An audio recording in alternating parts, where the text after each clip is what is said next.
Good morning, everyone. I'm in the middle of my workday. Not really the middle, it's 10 a.m. Okay, I've been working for an hour because I work 9 to 5 in case you didn't know. But I wanted to do a Q&A with you guys because I'm trying to post more consistently and I really like doing Q&As. So I put on my Instagram, ask me questions, don't be boring. And these are the questions that I got. Okay, first question. What is your job and what do you do at your job? And do you love it? I personally, before I even answer this, I love having a job because now when people ask me, oh, what's your job? Like when I meet them in real life, I get to say, I work for an animal sanctuary. Because before it was like, oh, I'm a YouTuber, which like is fine. But especially in LA, it's like cringe. I work for an animal sanctuary and we rescue animals that are old, sick, lame, headed for slaughter, all kinds of things. And the social media presence is pretty big. So we post on Instagram and Facebook and TikTok and Twitter. And we have a website and we have a merch store and we have events. Like there's a lot going on, a lot. So me and the social team are pretty busy. But this question says, what do you do at your job and what do you like about it? So I work directly under this one girl. She's like my manager basically. And her and I work together every single day and we're talking all day long and she's great and I love her. But she is one of the creative people, but she's more good at like creative concepts and she's good at writing captions and she's good at telling stories and she knows our sanctuary really well so she can kind of pull little information off the top of her head. And then I am more the editor of videos, of photos. I come up with some creative concepts as well. I help with captions, I help with words on screen and stuff, but we mainly have two different like skill sets. On top of that, I also make videos. So like, for example, we're running a really big fundraiser right now. I made like the introduction video to the fundraiser. So I went to the barn, I filmed the founders, we made a little video saying, please help us, here's our fundraiser. And that's honestly what they hired me for because they want to start a YouTube channel hopefully and like get more into YouTube. And that's obviously like my thing. You guys know you're watching my YouTube channel. So yeah, that's kind of a long description, but I feel like you guys are curious about it. So maybe you'll be interested. I don't know. You asked me if I love my job. I love my job. It's great. It's remote. I get to work from home. It's awesome.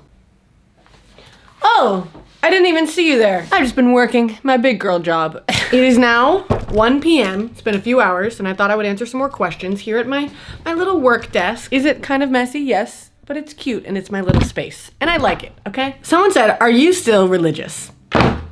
No. I'm not religious because I think, let's just Google this really quick. Relating to or believing in a religion. I don't think I am. Like, I don't know. I guess Christianity is technically a religion, but also I don't really follow it in the way that a lot of people do because I don't go to church anymore.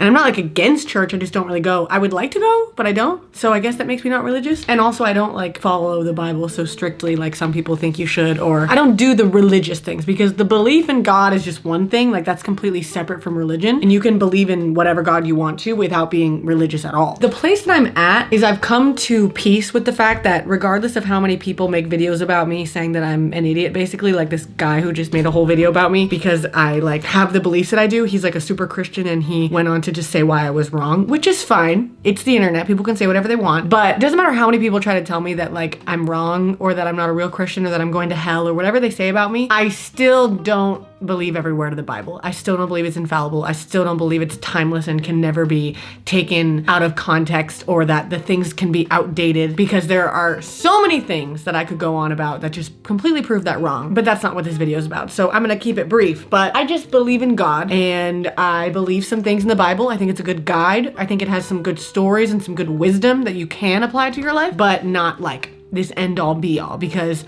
no Christian, and this is the fact, no Christian takes the Bible as the end all be all. No one. Nobody fully believes in every word of the Bible. They just overlook some things and then choose not to overlook other things, which I think is bullshit. So some people call me stupid. Some people call me a picker and a chooser, but I'm just doing what everybody else is doing. I'm just happen to be picking and choosing different things. I'm just doing the same thing as them, but I'm actually being consistent. So I'm agreeing that slavery is wrong even though it's in the Bible. But I'm also saying when they talked about homosexuality being a sin in the Bible, that probably isn't right either. And I'm overlooking that because I can choose to overlook this and also choose to overlook this. I don't know why they're making me only overlook one. You know what I'm saying? So yeah. That's where I'm at with the whole God thing. Okay, somebody asked me, any plans now that you have more money with Emin's career? My first answer to this, and sorry, my bed isn't made, okay? Just because Emin has a music career doesn't mean he has money yet. A music career is a business just like anything else. So while you do get some money from like an advance from your record label or whatever, that money is supposed to help you live so that you can, you know, pay your bills while you still make music. It's to keep you from getting a job, basically. Most of your money, like if you're smart at least, most of it's gonna go back into his music career. So previously, my YouTube income was funding his music career, as you guys know, but now he just gets to fund his own music career, and then I get to keep that money that we would have spent for our own expenses and other things that don't have to do with him. It's not like there's just this crazy amount of money now with Emmett's career, but as he grows and as he tours and as he sells merch and whatever, does bigger stuff, gets more streams, then hopefully one day there will be a lot of money and I won't even have to work anymore. That's the goal, is that one day I won't have to have a job. I still will have a job because I like having a job and I like having someone to keep me busy. But as of now, what we're doing is just kind of using a small amount of his money to help pay our bills because that's what that money is for. But then the rest of it, like we're just using the absolute bare minimum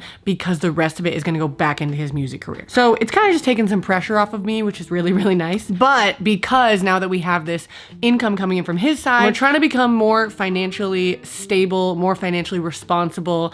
And so one of those ways is he has like a money person that is helping us out with our personal money, which is really awesome, like along with his business money. But then there's also some different things that I've been trying to do to become more financially responsible. One of those is actually the sponsor of today's video. And I know that was an amazing segue, but there's this app, okay? And let me tell you guys about it. It's called Empower. I genuinely think this can help some of you guys out so much. Basically, Empower is a money management app, and it helps people like me who are not the best or the most responsible with money by using a lot of the cool features that they offer. For example, picture this. You're me. You're not very good at saving money. You always forget to put aside money. Every time your paycheck comes in, you just kind of pay your bills and forget about it. Empower has a feature that helps combat that and helps you save money regardless of being scatterbrained, and it's called Auto Save. And basically what you do, mine is set at $10 a week. That's all it's set at. So every single week, $10 gets set aside for me to save, and that's it. And you can set this number to be whatever you want, and you can either do it weekly or every time you get a paycheck. So every time you get a paycheck, you can say, I want to save $100 from every paycheck. And it's also kind of an intelligent feature, which is cool. So if you don't have enough money, for example, if you're spending more in one week, it won't transfer that money weekly,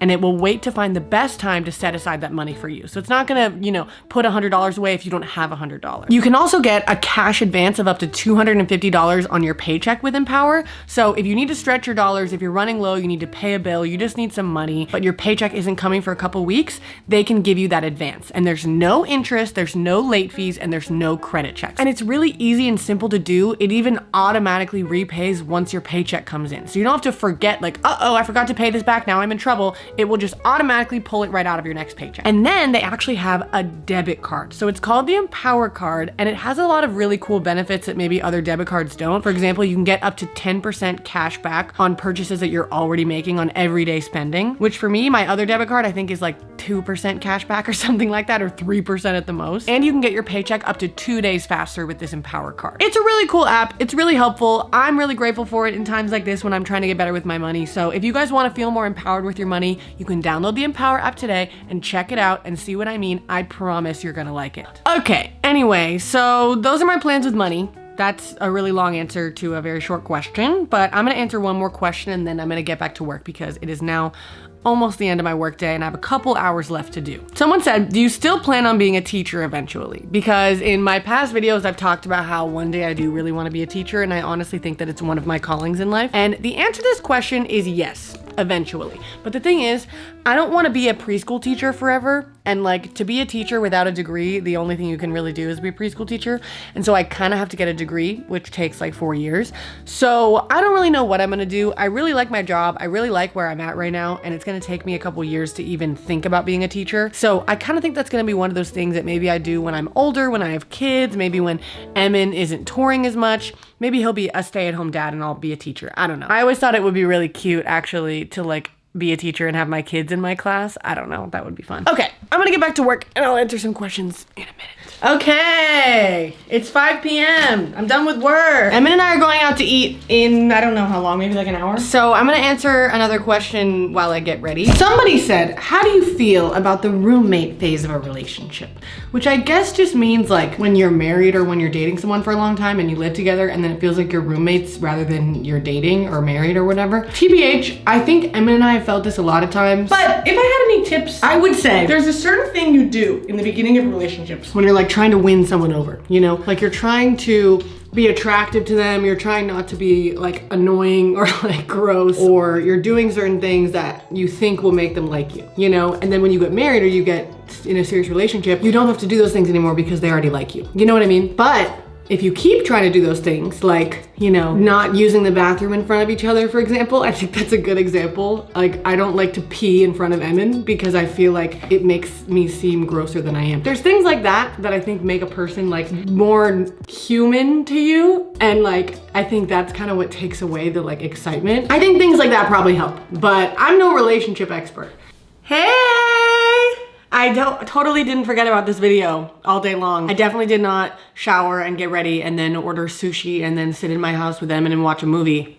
I didn't do that. Anyway, I'm gonna make tea before I go to bed. Somebody said, will you be stepping back from YouTube in the foreseeable future? I think this video might answer that question, but no. I have a really hard time posting so frequently because obviously having a full-time job and being a YouTuber, and I'm like really focusing on TikTok right now. Doing all those things is a lot, you know? It's a lot of work, it's a lot of time, it's a lot of effort, and so I'm definitely not doing the same that I used to do, but totally not stepping back. I really enjoy doing YouTube on a weekly basis, and like when it's not a lot of pressure, it's totally fine. I just didn't want it to be like 24/7 again, because like before it was like all I thought about and it was very stressful, and it wasn't fun anymore. Now it's fun for me because I can kind of just do it whenever I want, you know? Okay, someone said, how does it feel to see your husband becoming famous? Can I tell you guys something? I was on his phone today because we have our Instagrams on each other's phones. Everybody thinks this is weird, by the way. Not everybody. Some people think this is weird. They're like, oh my God, you guys have each other's social medias on your phone. You must be like stalking each other. You must like not trust each other. But honestly, it's just kind of nice. Like if my phone dies, then I can just use his and everything's already signed in and vice versa. Neither one of us has anything to hide from the other person whatsoever. And I'm not saying every couple has to have this boundary, but we just do. Not like, it wasn't even a conscious thing. It was just like we signed in on each other's phones and then just never signed out. You know what I mean? I saw his DM from this girl come up while he was on tour, and some girl DM'd him. And she said this, and I thought it was so funny. And this is why we can have each other's like DMs on or whatever, because if we ever see something from someone else that's weird, we don't like get mad. We're just like, haha, that's funny. This person said, if I had to rearrange the alphabet, I'd put U next to I. What are my chances of coming backstage today? Hard eyes. So yeah, he started to get girls in his DMs, and he gets people commenting on how he's attractive or whatever when they see him live and stuff. So that's kind of weird. Do I get insecure when a very pretty girl is very clearly flirting with him? Yeah, sometimes. But do I care that much? At the end of the day, not really. But that's a very small portion of it. The main thing is like, I don't know. Obviously he's not famous, but like he was a nobody a year ago, and now he like is a somebody. Like people care about him, and he gets recognized in public now. Like we'll be at a concert or whatever, and people will come up to him and be like, oh my God, games you play, I love your music, which is like so funny. So honestly, it's just fun. It's nice to see, it's cute, it makes me happy. Oh, and he's about to walk in the door right now because he just walked Norman. Did he poop? Norman, are you constipated? Okay, someone said, do you feel like your relationship has taken any steps backwards because of the distance with touring? Emin was gone from May to August. I don't feel like our relationship took steps backwards. I came home late July. Yeah, I feel like our relationship changed because he left, but not like in a bad way. I feel like I'm a lot more independent, like a lot, now that I've seen that I can live by myself. And I kind of got set in some routines while he was gone. It's just living with a partner versus living by yourself is so different. So getting used to that and then getting unused to that was a little bit difficult, and is still a little bit difficult because he's only been back for like a couple weeks now. I feel like the biggest challenge right now is just me personally getting used to living with him again, because I was so used to being on my own, and that's kind of it. Like it's kind of hard to feel like a couple sometimes because I work and then I go to bed, and that's like most of my life, which is fine when you're living alone, but when you have a husband it's a little bit different. So I kind of have to like make more time to hang out, and I don't know, try to not get bothered at him because he's like in the house whereas he wasn't before, if that makes sense. But yeah, I'm gonna go to sleep. My dog is begging me for something, but I don't know what it is. I think he just wants to come on the bed. Do you want to come up here, Norman? But we're gonna go to bed. Emin, say goodnight. Good night, guys. Bye.